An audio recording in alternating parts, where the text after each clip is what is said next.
김정은 위원장과 푸틴 러시아 대통령의 정상회담 무기 거래 가능성도 거론되면서 이목이 집중되고 있는데요. 관련해서 이화여대 북한학과 김홍건 교수님과 말씀 나눠보겠습니다. 교수님 나와 계십니까? 네, 안녕하세요. 박원곤입니다. 박홍 교수님, 죄송합니다. 자, 러시아 방문 중인 김정은 북한 국무위원장 모습이 처음 공개가 됐는데요. 자, 북한 노동신문도 연방에 그 하산역 도착했다고 보도를 했는데 이게 대대적으로 좀 홍보를 한다고 봐야 되겠죠?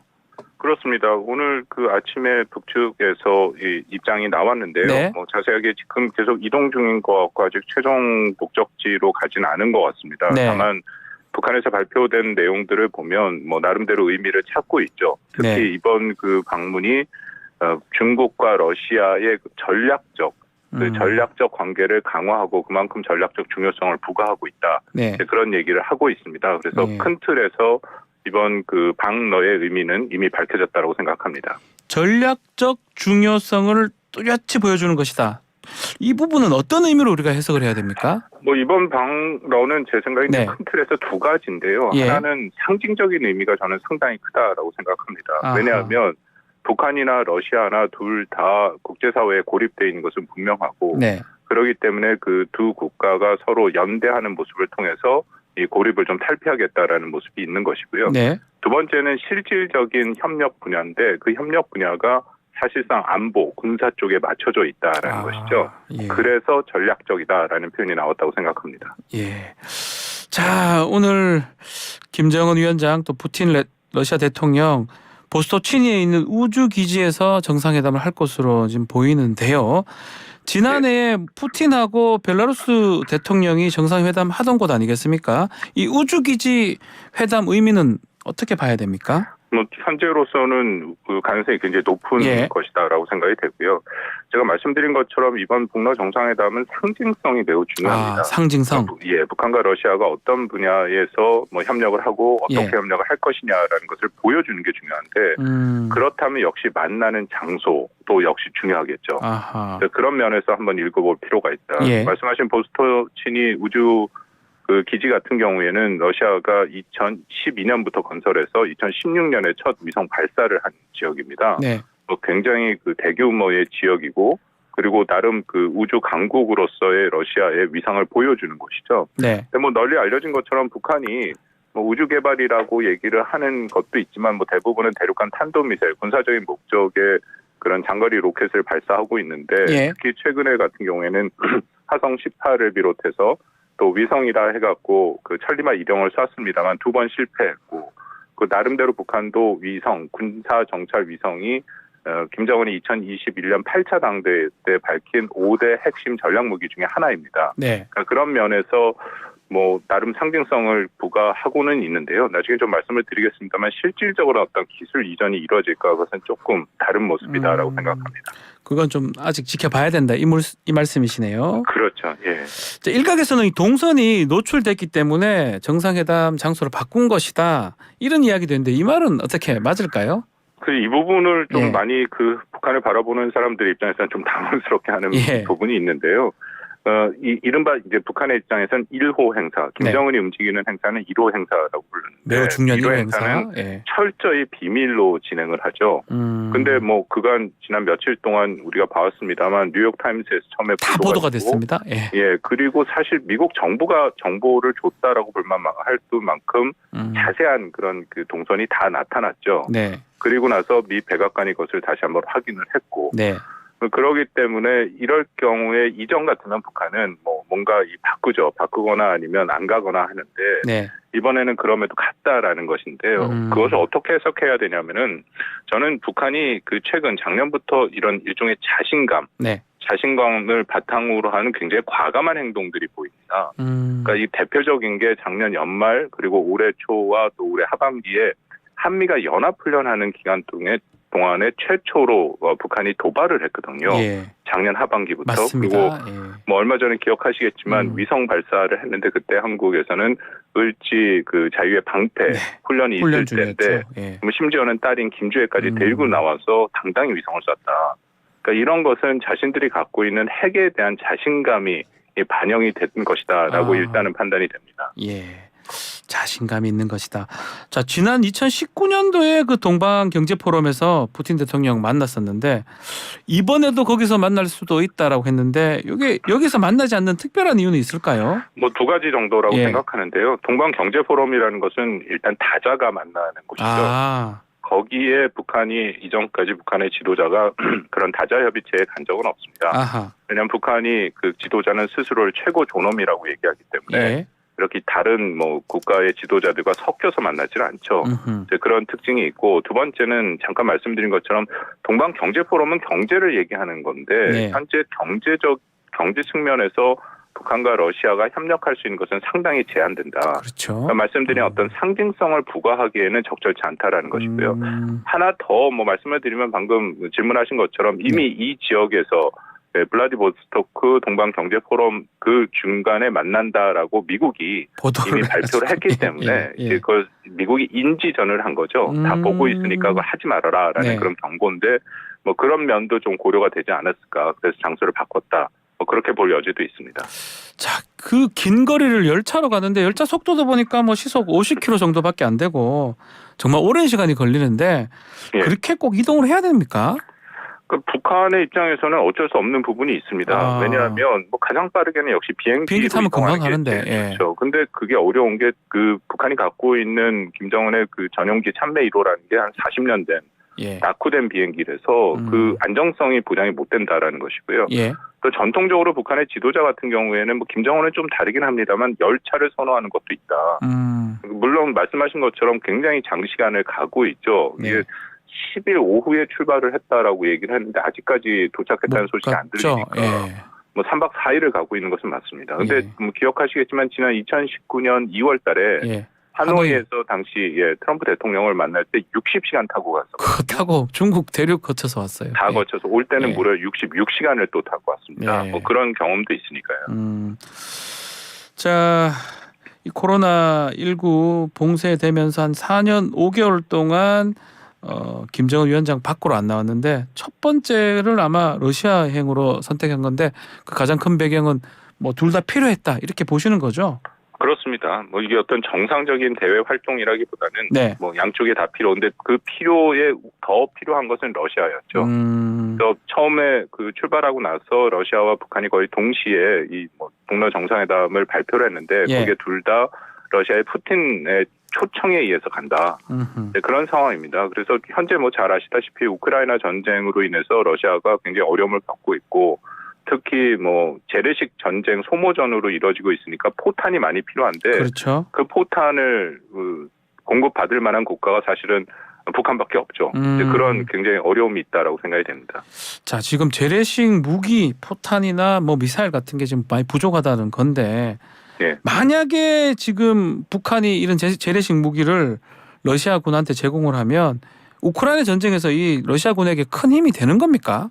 뭐 최소한 전쟁을 지속할 수 있는 지속 능력에는 도움이 되죠. 그러니까 포탄 같은 경우에는 그 152mm짜리 포탄이 있는데요. 그 포탄은 소련 시절부터 갖고 있던 것이고 그 포탄을 현재 갖고 있는 건 북한밖에 없습니다.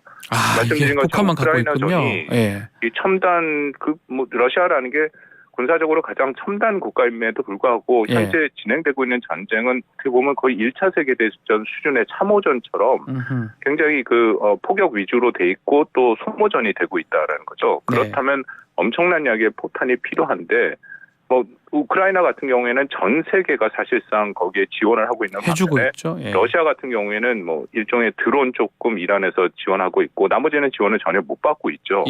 왜냐하면 이것은 분명하게 그 잘못된 불법적인 전쟁이기 때문에 그렇습니다만 어쨌든 그런 상태에서 그 152mm 포탄을 갖고 있는 북한한테 도움을 요청했다. 미국에서 뭐 강력히 여기에 대해서 비판을 하고 있고 심지어는 국어를 하고 있다 그런 표현까지 나오고 있죠.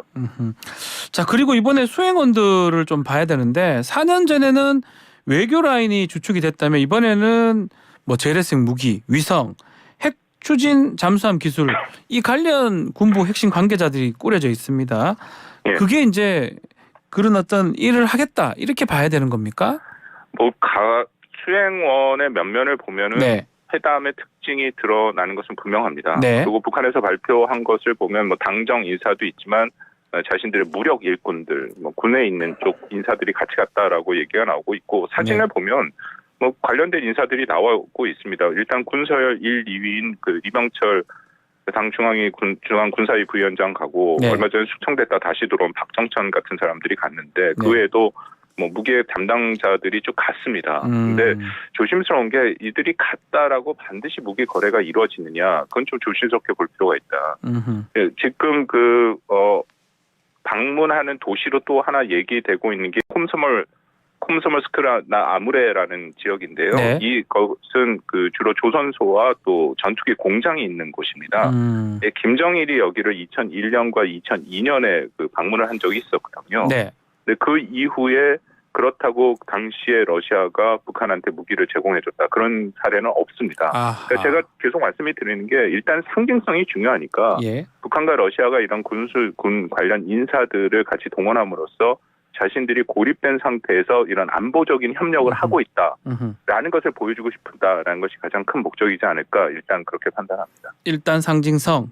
그렇지만 이제 뭐 북한 입장에서 좀 가장 중요한 과제 중에 하나가 특히 대륙간 탄도미사일 ICBM 정확도를 올리는 것을 좀 필요로 한다. 그래서 첨단 기술 얘기를 하고 있거든요.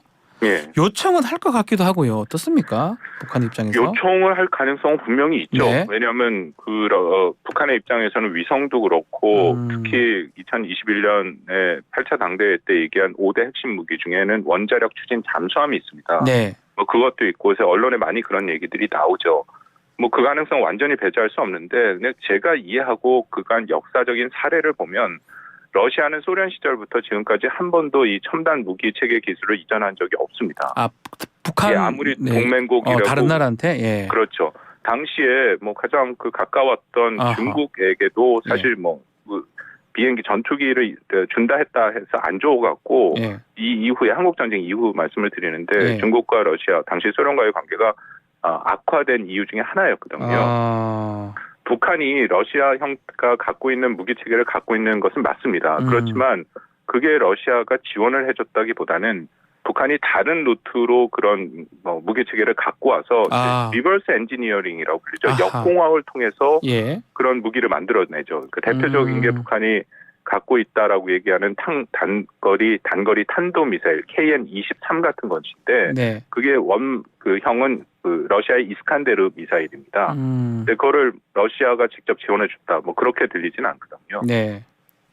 자 그렇다면 식량 지원 얘기는 어떻게 되는 겁니까? 그렇습니다. 저는 그거 외에도 북한이 받을 게 많죠. 어떻게 보면은 가장 지금 급한 것은 식량이랑 그 에너지 또 그리고 뭐 비료 같은 것인데요. 오히려 셋 다 뭐 이건 다 러시아에서 수출하는 그런 품목이기 때문에 오히려 그런 쪽에 좀 그 보상을 원하지 않을까라는 생각은 드는데 문제는 지금 우리 박 변호사님 우리 나누고 있는 이 모든 얘기가 다 그 북한이 그 러시아도 마찬가지고 유엔 제재 국제법 위반을 얘기하고 있습니다. 다 위반이 됩니다. 그렇죠. 이게 다 위반이 되는 거죠. 그 심지어는 예를 들어서 유엔 안전보장이사회에서는 북한 탱크나 포탄 혹은 수리탄 같은 소형 화기까지 다 무기 거래를 금지하고 있거든요. 그러니까 이런 행위를 노골적으로 한다라는 것은 이건 굉장히 큰 이후의 문제를 제기할 수 있다라고 생각이 듭니다. 자 이래 된다면 결국은 한미일, 북중러 이 경계가 좀 더 확고히 된다 이렇게 봐야 되는 겁니까? 이번 회담 중국이 입장이 좀 복잡합니다. 그래서 현재로서는 분명히 북러가 협력하는 모습을 보이고는 있지만 과연 중국까지 포함해서 움직일 것이냐에 대해서는 우리가 좀 두고 볼 필요가 있다. 왜냐하면 중국은 현재 고민이 많습니다. 중국의 입장에서는 이번에 북러의 정상회담의 가장 큰 문제 세계가 주목하고 미국이 심각하게 경고를 하는 것은 이게 우크라이나 때문에 그렇지 않습니까? 근데 중국은 기본적으로 우크라이나 전쟁에 대해서 자신들이 비당사자, 비개입주의를 얘기하고 있어요. 그래서 러시아에게 어떤 우크라이나 전쟁을 위한 직접 지원, 특히 군수물자 지원은 전혀 안 하고 있습니다. 왜냐하면 중국의 입장에서 그렇게 지원을 하게 되면 유럽의 많은 국가들을 적대시하는 게 되거든요. 뭐 아시다시피 현재 그 미국과 중국이 전략적 경제를 심화하고 있는데 중국이 여기서 뭔가 자신들의 길을 찾아나가기 위해서는 유럽과 관계를 잘 가져가야 할 필요가 있다는 거죠. 그래서 우크라이나 전쟁에 대해서는 일정 수준 선을 긋고 있는데 북한과 러시아가 우크라이나 전쟁을 향해 다가가니까 그러면 이거는 중국의 입장에서는 굉장히 좀 불편한 상황이 나올 수밖에 없다. 네. 앞으로 북중러의 연대가 과연 이전 수준까지 될 것이냐. 이번에 결국 중요한 것은 결국 북러가 어떤 얘기를 하고 어떤 모습을 보여주냐에 달려있긴 하겠지만요. 네. 좀 조심스럽지만 그 삼국 간의 관계가 이전과는 조금 다른 모습으로 전개될 수도 있다라고 생각합니다. 그 부분이거든요. 예. 북한이 이렇게 러시아를 좀 만나려고 하는 게 여태까지 좀 중국한테 의존도가 좀 많았었는데 예. 지렛대를 좀 삼기 위한 거 아니냐 이런 분석도 있는데 그 부분도 동의를 하시는 겁니까? 그 가능성도 있죠. 왜냐하면 북한이 그 냉전 시기부터 중국과 소련이 갈등을 시작을 하니까 네. 이른바 시계추 외교라는 걸 했거든요. 예. 그러니까 중국과 러시아 사이에서 자신들의 이익을 극대화하는 것이죠. 네. 그런 모습은 탈냉전 이후에도 계속 나왔고 특히 2017년, 18, 19년 때는 미국과 중국 사이에서 최대치를 받아내려고 했고 네. 지금 말씀 잠깐 드렸습니다만 중국과 북한의 최근의 관계가 좀 이상한 모습이 좀 보입니다. 네. 그러니까 예를 들어서 지난 북한이 말하는 이른바 이제 9.9절 정권 수립 75주년 그 중국 대표단이 왔는데 네. 연회를 해줬거든요. 근데 그게 9월 9일입니다. 네. 그 김정은이 9월 10일 날 출발했기 때문에 9월 9일에는 평양에 있었다라는 건데 그 연회에 참석하지는 않았어요. 아하. 그리고 지난 7월 27일 그들이 말하는 전승절에도 각각 중국과 러시아에서 대표단을 보냈고 또 시진핑과 푸틴의 친서를 다 갖고 왔는데 네. 푸틴의 친서는 제대로 된 형태로 해서 격식을 갖춰서 받았는데요. 시진핑의 친서는 연회장 복도에서 받았어요. 아하, 그것도 차이가 있네요. 예, 그런 모습들이 굉장히 많이 보이고 있기 때문에 이게 북한과 중국과의 관계가 좀 이상한 거 아니냐라는 그런 합리적인 추정은 가능하고 그런 경우에 북한은 러시아를 좀 끌어들여서 중국한테 자신들의 입장을 그렇게 보여주는 것일 수도 있다라고 생각합니다. 알겠습니다. 자, 오늘 말씀은 여기까지 듣겠습니다. 감사합니다. 예, 감사합니다. 박원권 이화여대 북한학과 교수와 함께했습니다.